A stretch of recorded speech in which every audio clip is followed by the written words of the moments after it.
안녕하세요. 그녀의 북살롱 미셸입니다.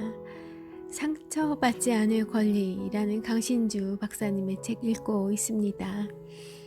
욕망에 흔들리는 삶을 위한, 욕망에 흔들리는 삶들을 위한 인문학적 보고서. 네, 이 책에서 자본주의에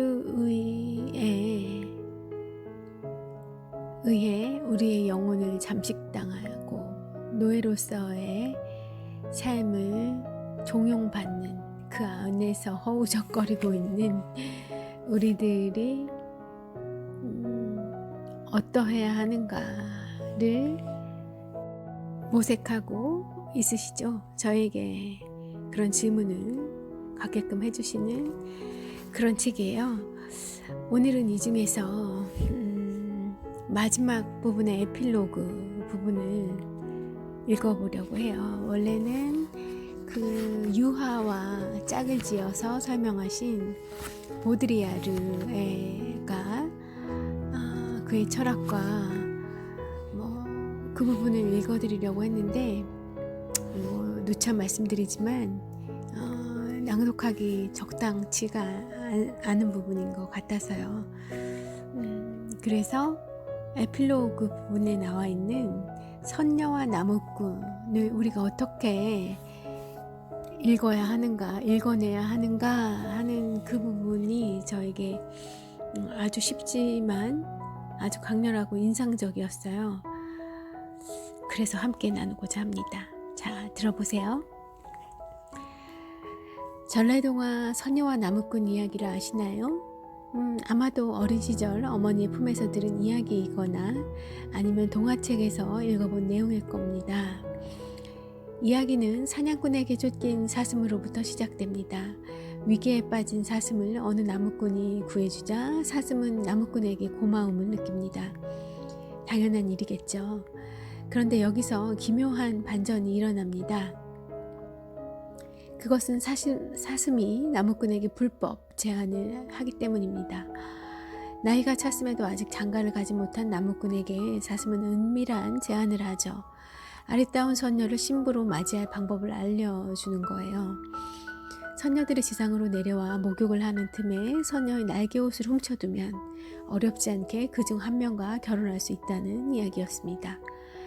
날개옷을 잃어버린 선녀는 당황하며 하늘로 올라가지 못할 테니 그 틈을 타서 선녀를 아내로 맞으라는 말이었죠. 사실 나무꾼은 별다른 대가를 바라지도 않고 사슴을 구해준 것인데 사슴은 마치 뒷거래를 하듯이 은밀한 정보 한 가지를 나무꾼에게 알려준 것입니다. 그런데 나무꾼에게 감사의 마음을 전하면서 사슴은 한 가지 충고를 덧붙입니다. 그것은 아이를 셋 낳을 때까지는 아내가 된 선녀에게 절대로 훔친 날개옷을 보여주지 말라는 것이었어요. 이렇게 해서 착한 나무꾼은 사슴의 불법 제안에 공모하고 맙니다.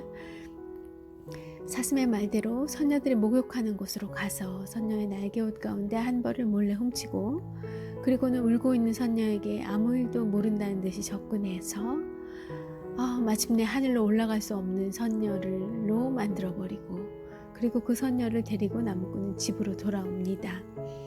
내막을 전혀 모르는 선녀에게 나무꾼은 자신을 구해준 은인이 되는 거죠.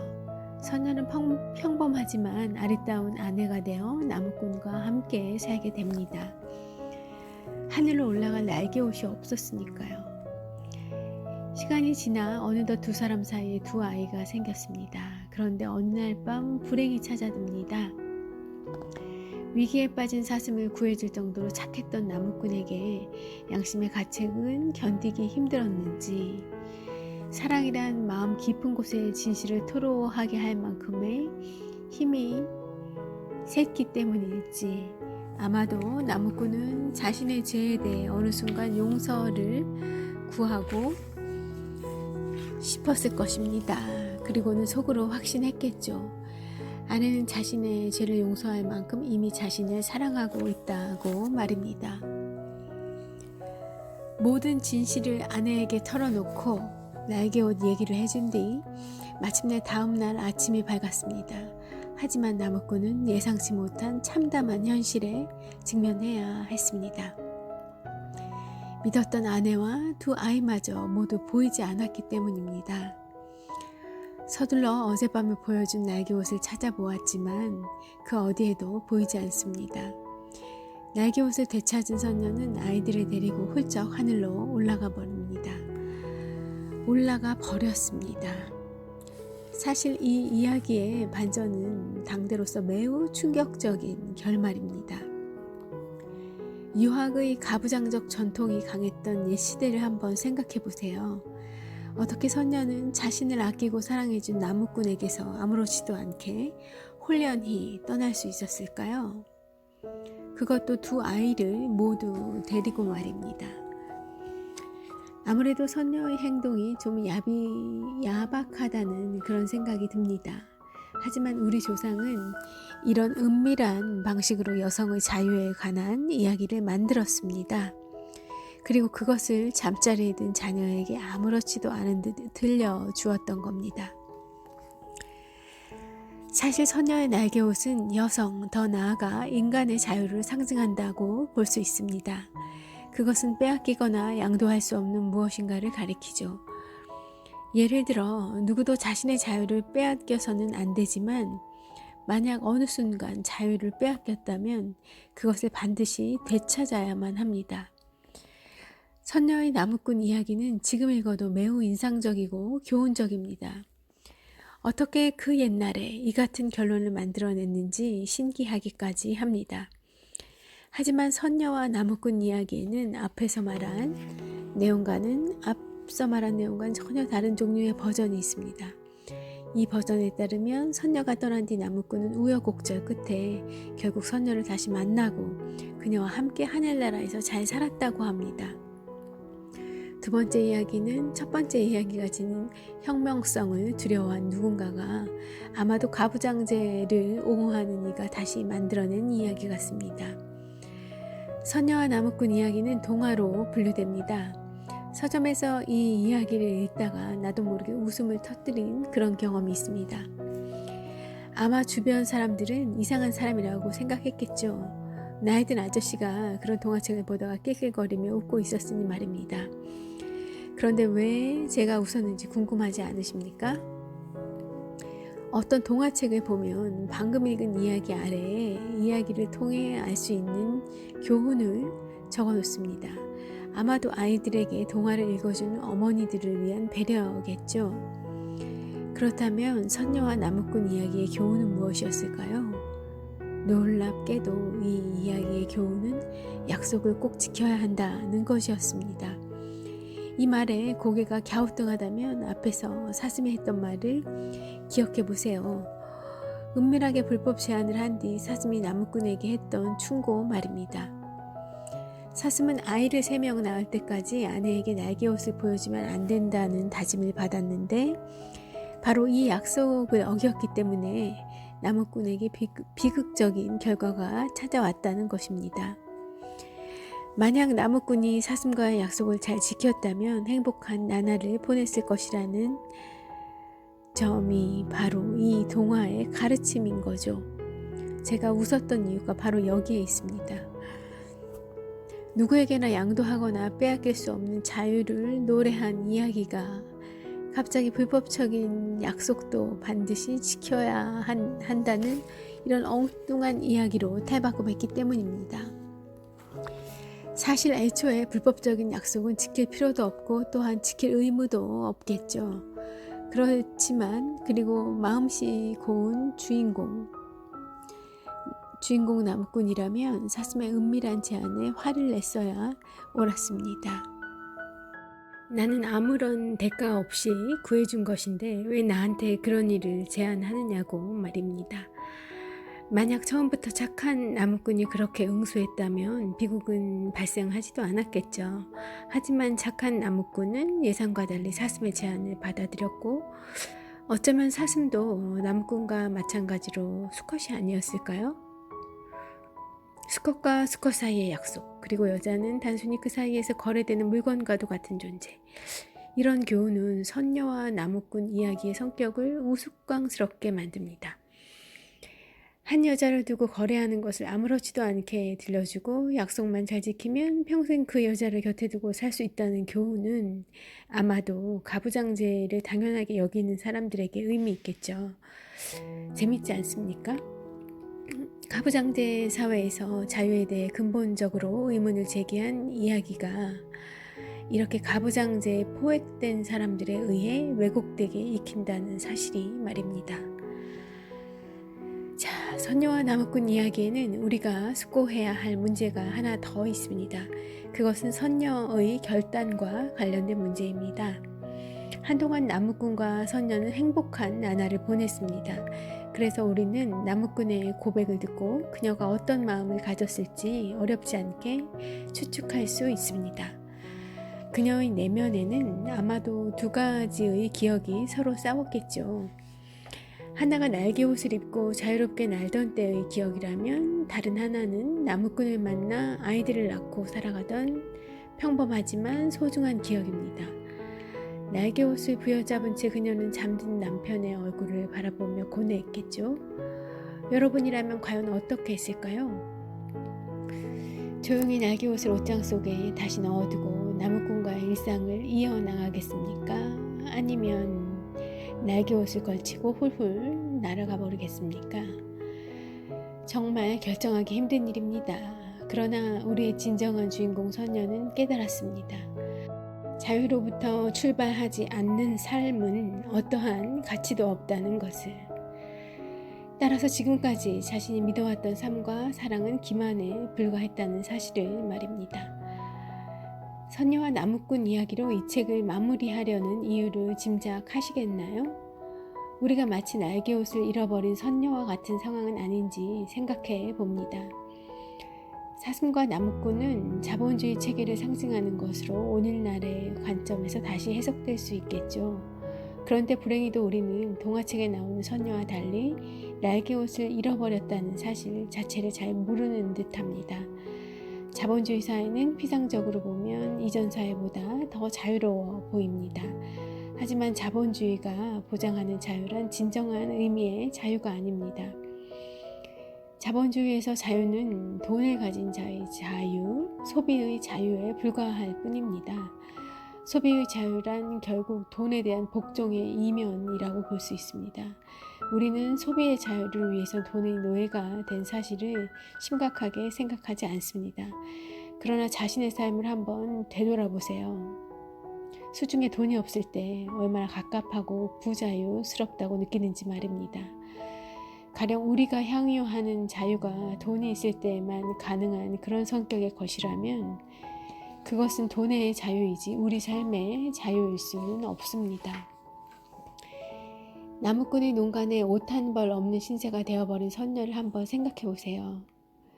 이런 위기 상황에서 불쑥 등장한 나무꾼은 선녀에게 의식주를 제공했을 뿐 아니라 심지어 선녀를 아껴주기까지 합니다. 그래서 선녀는 나무꾼을 사랑하고 아이도 낳습니다. 물론 그녀는 나무꾼을 만난 것, 그 행운에 대해서 감사했겠죠. 심지어 그녀는 이제 나무꾼을 떠나서는 아무것도 할 수 없다고 생각했을 것입니다. 날개옷을 다시 되찾을 때까지 이렇게 그녀는 점점 나무꾼에게 길들어져 갔습니다. 자신의 자유를 빼앗긴 줄도 모르면서 점점 더 나무꾼에게 의존해가는 선녀. 그리고 나무꾼과의 삶을 최상의 행복이라고까지 생각한 선녀. 이런 선녀는 자본주의에 길들어버린 우리 모습과 너무도 많이 닮아 있습니다. 하지만 불행한 선녀로부터 자유를 되찾은 선녀가 되려면 반드시 날개옷이 필요했듯이 자본주의로부터 자신의 자유를 회복하려면 여기서 다룬 인문학자 8명의 사유 또한 곰곰이 생각해 봐야 합니다. 그들은 우리에게 날개옷과 같은 역할을 해줄 것입니다. 그들의 사유를 통해서 우리는 자신이 얼마나 자본주의에 길들어왔으며 또한 진정한 자유를 얼마나 오랫동안 잃고 살아왔는지 자각할 수 있을 것입니다. 강의 시를 통해서 혹은 책을 통해서 많은 사람에게 이야기합니다. 자본주의가 결코 소망스러운 체계일 수 없다고 말입니다. 그것은 자본주의가 우리에게서 삶의 자유를 빼앗고 그 대가로 소비의 자유라는 치명적 상처만을 안겨주었다는 생각 때문입니다. 다행스러운 것은 대부분 청중이나 독자가 제 이야기에 공감한다는 사실입니다. 그렇지만 얼마 지나지 않아 그들은 심각한 얼굴로 제게 반문합니다.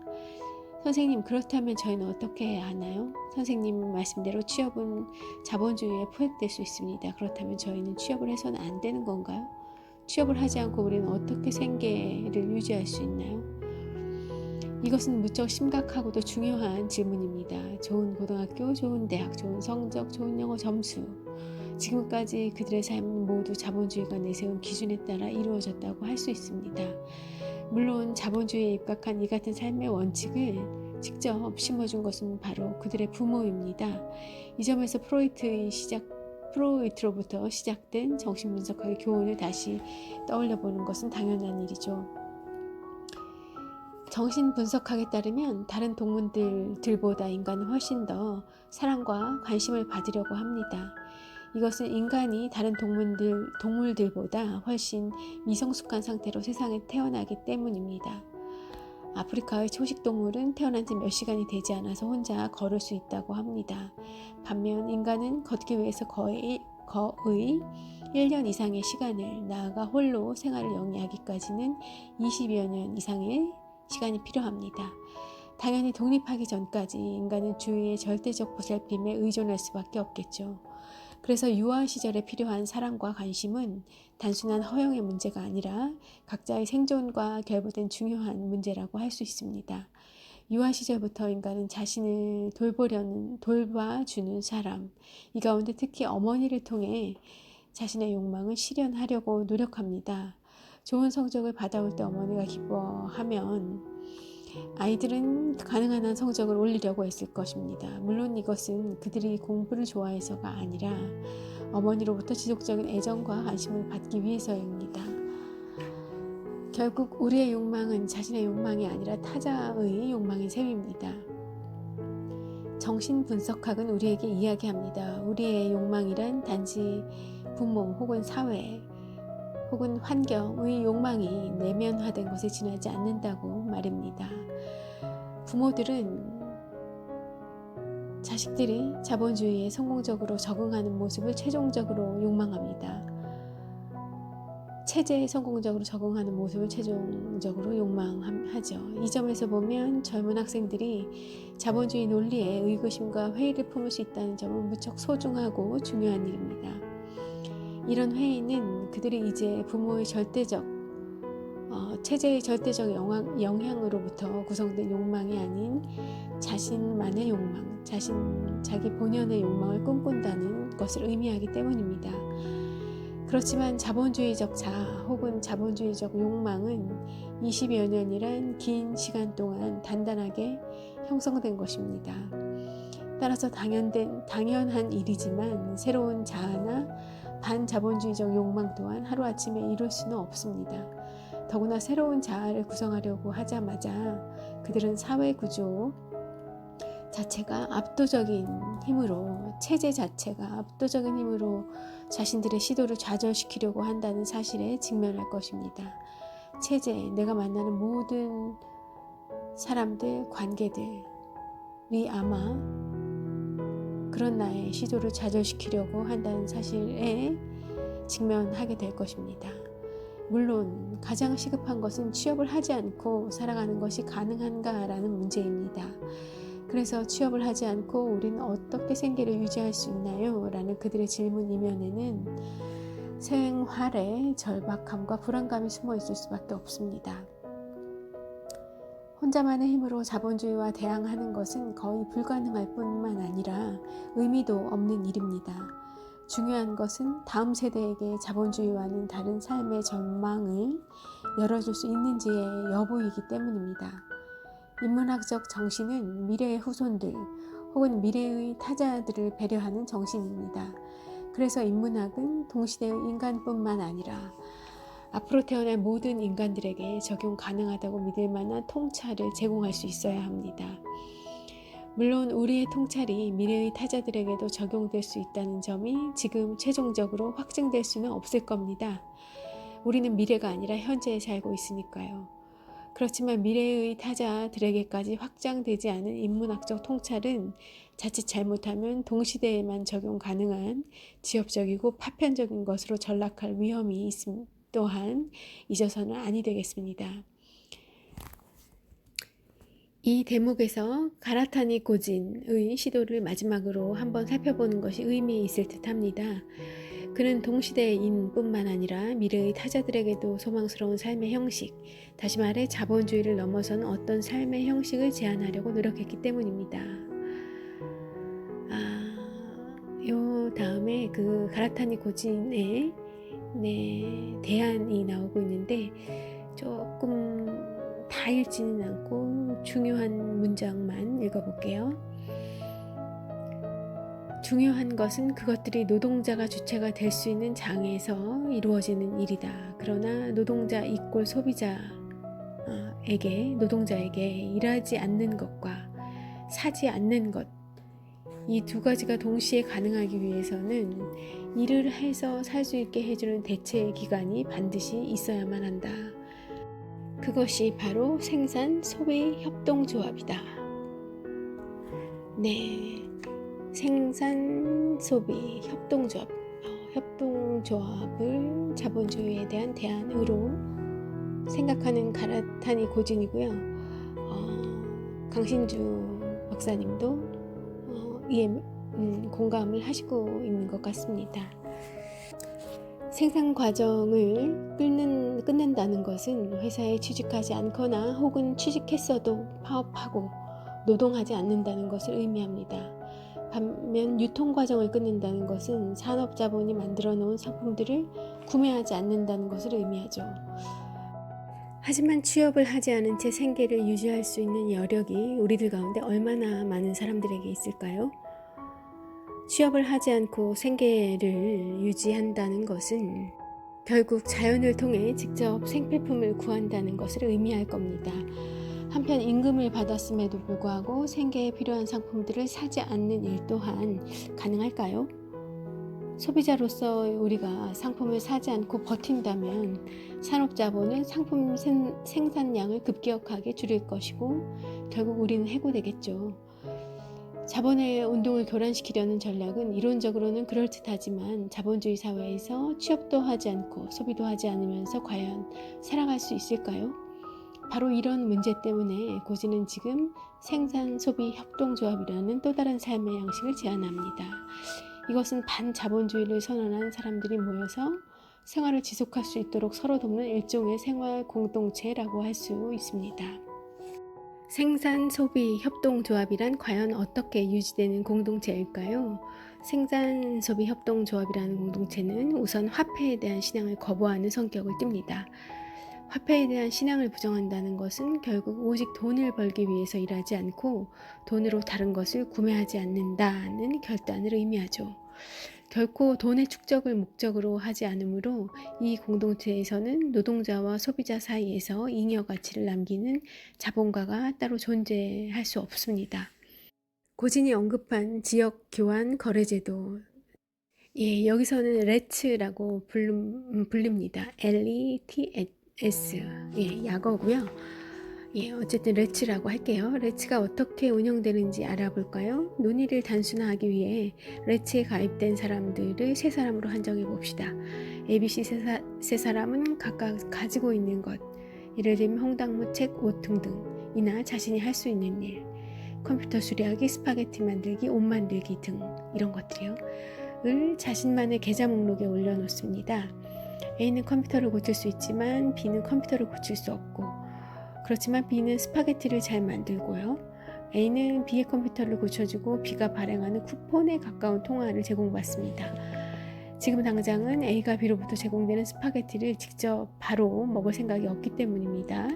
얼마 뒤 C가 가지고 있는 책을 얻고 싶을 때 A는 B가 준 쿠폰을 통화로 발행하여 사용하면 됩니다. 물론 C는 A에게 책을 준 대가로 얻은 통화를 사용해서 B가 만들어지는 스파게티를 먹을 수도 있겠죠. 자본주의의 표현을 빌리자면 레츠에서는 모든 사람들이 자본가이면서 동시에 노동자라고 볼 수 있습니다. 자본가이면서 동시에 노동자인 것. 또한 모든 사람이 화폐 발행권을 가지게 되면서 진정한 주권자로 거듭날 수 있습니다. 네, 아이디어한 세계네요. 렛츠에서 중요한 것은 우리가 발행할 수 있는 통화가 그 자체로는 어떤 신적인 가치도 없다는 점입니다. 모든 것을 구매할 수 있는 신적인 권위를 가지지 않기에 렛츠의 통화는 축제의 수단으로서 기능할 수도 없습니다. 고지는 실제 렛츠의 운영 방식에 입각해서 새로운 대한공동체 운동을 일본에서 이끌었던 적이 있습니다. 성공이 계속해서 현재까지 하고 있지는 않은 것 같은데요. 그 협동조합의 좌절은 그의 생각이 틀려서라기보다는 절박한 실천 의지가 부족한 때문일 겁니다. 그만큼 우리는 자본주의 구조에 겹겹이 둘러싸여 있으니까요.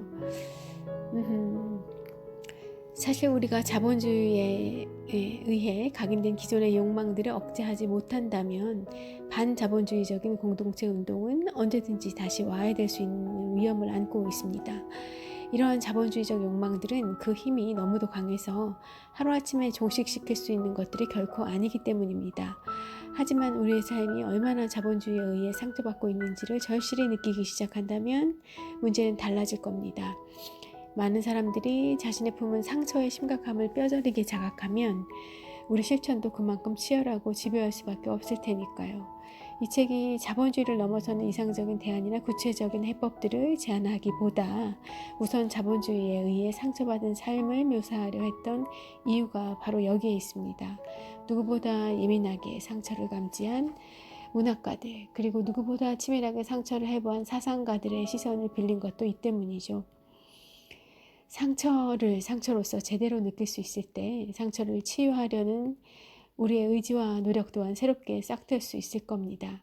간절히 소망해 봅니다. 더 이상 상처가 깊어지기 전에 우리 자신과 우리 후손들이 치료 불가능할 정도로 심각한 상처를 떠안기 전에 치유의 노력이 곧 시작될 수 있기를 말입니다. 네, 그 에피소드는 여기까지예요. 말미에 있는 그 에피소드는 여기까지고요. 그래요. 공산주의 무너졌어요. 성공할 줄 알았지만 무너졌고 일부 사람들은 성공하리라 믿고 추종했던 그 사회가 무너졌고 자본주의는 지금 어디로 가고 있나요? 신자본주의 끝도 없이 달려가고 있는 것 같습니다. 계속 이렇게 되면 어떻게 될까요? 글쎄요, 참 알 수 없죠. 좋은 방향으로 가는 그 물꼬를 어딘가에서 틀어야 할 텐데, 이 강신주 박사님이 얘기한 것처럼 우리가 너무 그 자본주의 하에서 태어나서 그 자본주의에서 자라다 보니까 너무 내가 태어난 세상 세계 자체를 부정한다는 게 그게 쉬운 일이 아니잖아요. 거의 불가능에 가까운 일이잖아요. 도대체 이 근원적인 내가 놓일 수밖에 없는 게 언제 어디서부터 이렇게 된 거고 어떤 문제가 있는 거며 이런 거를 찾아 들어가는 사람들은 그 인류의 역사를 찾아가는 그런 사람들만큼이나 그런 연구를 하는 사람들만큼이나 소수일 텐데 일반인들이 참 이런 자각을 하기 너무 힘들죠. 또 이 철학이라는 것 자체가 우리에 대해서 우리가 가지고 있는 교육받은 인식 자체가 범상치 않고요. 범접하지 않고 왠지 내 삶과는 거리가 좀 있는 것 같은 그런 선입견들도 있고요. 그래서 이런 자각을 하게 되는 것은 정말 어려운 일이죠. 그냥 이유도 모르고 우린 아파요. 아프고 힘들고요. 그러다가 그렇게 인생을 보내다가 어떤 용기 있는 사람들은 생을 그냥 일찍 마감해 버리기도 하고 그러지 못하거나 아니면 용케 그런 이 자본주의 사회가 요구하는 것들과 뭔가 DNA가 잘 맞아떨어진 사람들은 그 또 가속화된 학습을 통해 그런 삶에 성공을 합니다. 뭐 가치 판단을 떠나서 그것이 바람직하다 아니다 뭐 이런 가치 판단을 떠나서 또 그런데 그런 사람도 굉장히 소수고요. 그런 사람과 그렇지 않은 사람의 빈부의 차이는 격차는 어마어마하게 커지는 거고 네 뭐 그렇지만 이제 후대를 위해서 우리가 어떤 각성과 그로 인한 그런 절박한 움직임들을 해야 하지 않겠냐 하는 게 이제 이런 쪽을 오랫동안 사유해오고 그랬던 이런 철학자분들, 성각자분들이 그런 걸 우리에게 같이 하지 않겠느냐 그래야만 한다라고 하시고 있는 것 같네요. 저는 공감합니다. 공감하고요. 우리가 지금 그 나무꾼과 선녀에서 선녀와 같이 무언가를 빼앗기고도 인간으로서 누려야 하는 그런 것들, 마땅히 누려야 하는 것들, 자유, 권리, 행복 뭐 이런 것들을 빼앗겼어요. 원래 그것들을 빼앗긴 상태에 있는데 그런 줄도 모르고 있다는 거죠. 근데 여러분 생각 어떤지 모르겠어요. 제가 뭐 그런 생각을 강요할 수 없습니다. 그렇고 그렇지만 한 번이라도 더 그런 게임이 있었으면 하는 바람으로 제가 이 책을 읽어드린 게 아닌가 싶긴 합니다. 그리고 또 그 협동조합이라는 걸 되게 다시 보는 계기가 됐어요. 사실 굉장히 그 솔깃한 그리고 바람직하게 또 이야기들 하고 저도 그렇게 생각하고 있는 유럽의 그런 바람직한 공동체 국가들이에서 그런 선진국들에서 이 협동조합이 잘 뿌리내리고 있다는 그런 것들을 보았을 때 그게 이 자본주의와 그런 철학 사상 그런 것들과 그렇게 같이 매익을 하고 있다던가 이런 거대 자본주의에서 우리 본연의 인간이기를 그리고 그런 것에 대항하는 아주 뭐 작지만 위대한 그런 용기 있는 활동이다. 뭐 그런 식으로까지를 판단하지 못했었어요. 사실 자본주의에 대한 뭐 개념도 별로 없었기도 하고 내가 살고 있는 사회가 지금 어떤 사회인지 왜 내가 이런 교육을 받았고 그런 교육들이 맞는 건지 아닌 건지 그런 거 생각해 볼 여유도 없이 지금까지 왔는데 어쨌든 이런 그 협동조합들의 이 굉장히 주체적인 인간으로서 이런 그 자본과 체제, 기득권이라 할까요? 뭐 이런 자본과 기득권, 체제, 시스템 이런 거로부터의 이 노동자들이 주권을 회복할 수 있는 그런 주권을 회복하고 또 이후에 무언가 그러니까 내가 직업이 없어졌을 때도 어느 정도의 안전망을 보장해주는 사회가 사실 해줘야 되는데 참 기대하기 어렵잖아요. 점점 어려워지고 있잖아요. 그런 체제하에서 나를 보호할 수 있는 그런 운동이구나. 그런 또 하나의 시스템이고 자발적으로 그 시스템에 함직한 할 만한 그런 거였구나 하는 생각을 해봅니다. 여러분 선녀 잊지 마세요. 나무꾼과 선녀. 네, 오늘 여기까지 하겠습니다. 좋은 하루 되시길 바래요.